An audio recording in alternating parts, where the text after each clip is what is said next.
CTA, c'est un centre de technologie avancée en infographie et industrie graphique. Nous disposons donc de formations en infographie sur des logiciels, que ce soit en imprimerie, en infographie 2D, 3D et en motion capture.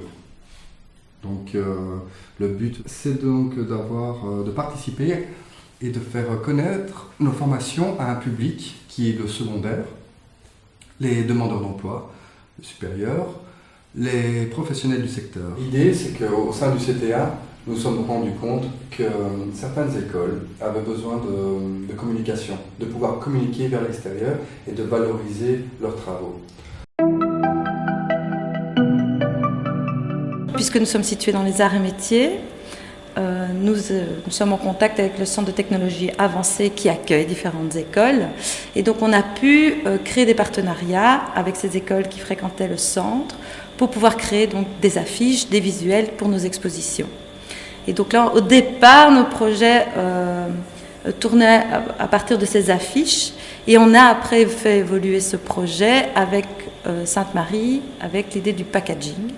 Parce que nos étudiants sont de très bons artisans, ils créent des objets, mais ils doivent également penser aussi à la manière dont ils vont présenter leurs pièces. Et donc il faut mettre ce projet directement au début d'année scolaire, et donc il faut que le professeur sache qu'il va développer une paire de boucles d'oreilles en vue après de mettre en route ce projet avec de packaging. Ici, il s'agit de réaliser une boîte pour des bijoux. Le cours principal que je donne est le cours de maquettisme à l'Institut Sainte-Marie.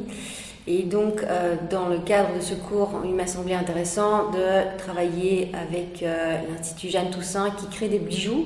C'est déjà la deuxième année qu'on le fait. Et donc, je réalise ça avec des élèves de 5e professionnel de la section assistant métier de la publicité. Ils n'auront pas la possibilité ici de créer eux-mêmes la boîte, mais par contre, ils vont jouer et agir vraiment sur l'habillage graphique de la boîte. On leur demande aussi de créer un monogramme, donc avec les initiales des artisans bijoutiers. Du coup, l'artisan bijoutier se retrouve vraiment avec une boîte habillée graphiquement, et cet habillage graphique doit être en lien avec le bijou, au niveau de la forme, au niveau des couleurs.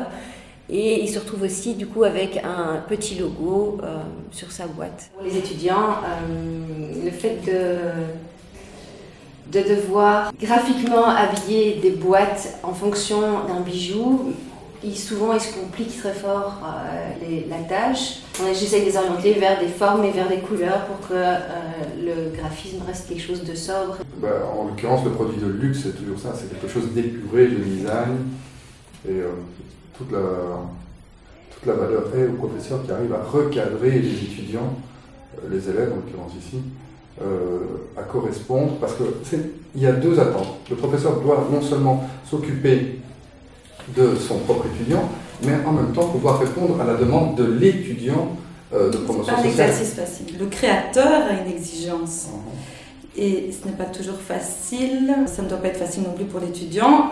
Peut-être qu'il est parfois face à un projet qu'il n'aime pas. C'est quelque chose aussi qu'ils doivent apprendre en tant qu'étudiants, c'est de pouvoir aussi recadrer le client, c'est-à-dire de proposer eux-mêmes plusieurs propositions, mais des choses qui restent quand même relativement esthétiques. Et donc il y a toute la part de susceptibilité aussi à gérer. Et ça ne doit pas être facile parce que finalement c'est toi qui le gères. Tout à fait. Ils doivent avoir fini leur paire de boucles d'oreilles pour une date bien précise parce que les élèves de Sainte-Marie doivent avoir l'objet en main pour pouvoir développer leur logo.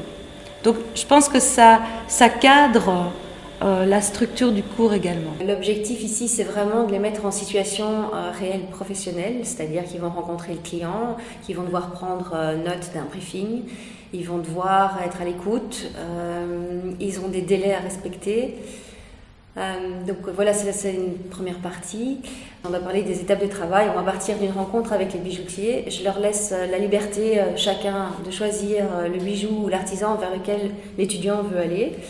Après ça, on a le client qui est l'artisan bijoutier va expliquer son cheminement, à quoi est-ce qu'il a pensé, pourquoi il a été vers ce genre de choses. Après ça, l'étudiant va passer à toute une série de propositions, d'avant-projets dessinés. qui va par après reproposer, puisqu'on va réavoir une rencontre avec les artisans bijoutiers qui vont venir voir où est-ce que ça en est.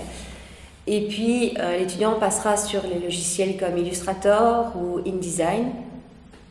Alors Illustrator servira pour tout ce qui est logo, et InDesign servira pour tout ce qui est mise en page graphique de la boîte.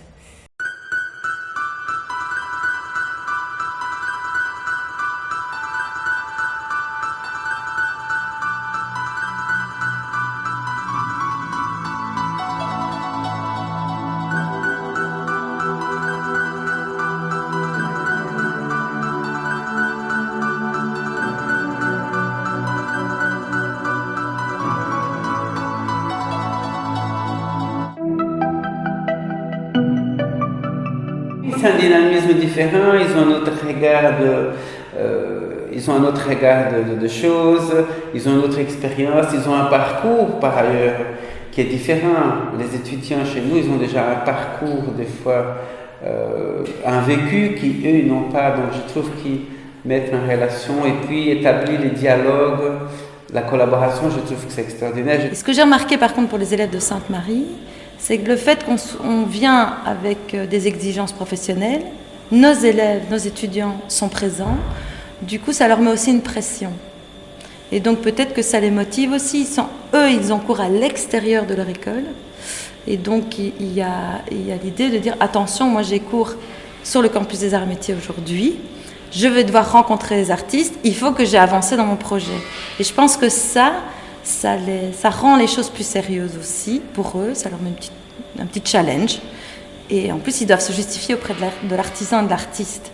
Et donc, je pense qu'ils sont face à quelqu'un qui n'est pas leur professeur et ils doivent aussi rendre des comptes. Et je pense que ça peut être très intéressant dans l'échange.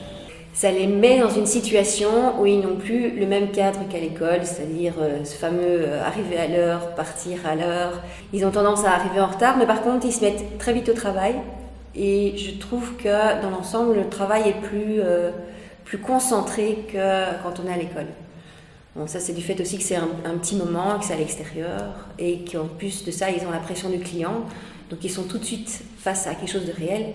C'est pas un travail qu'on leur demande pour des points, uniquement des points. Donc, pour ça aussi, c'est un avantage de faire ce genre de projet.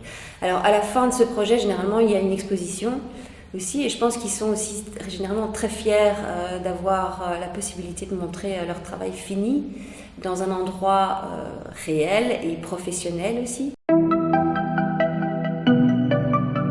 C'est la première fois qu'eux, ils font des portes, enfin, l'école Sainte-Marie, ils vont faire des portes ouvertes, ils vont montrer les boîtes avec les bijoux. Donc, mettre en relation de quoi ils sont partis et à quoi ils sont arrivés.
Du moment où un professeur accepte ce genre de projet, de toute façon, d'être mis en danger par rapport au confort, entre guillemets, d'une classe, de leur école, de l'environnement qu'ils connaissent, je pense que la finalité est de toute façon beaucoup plus enrichissante.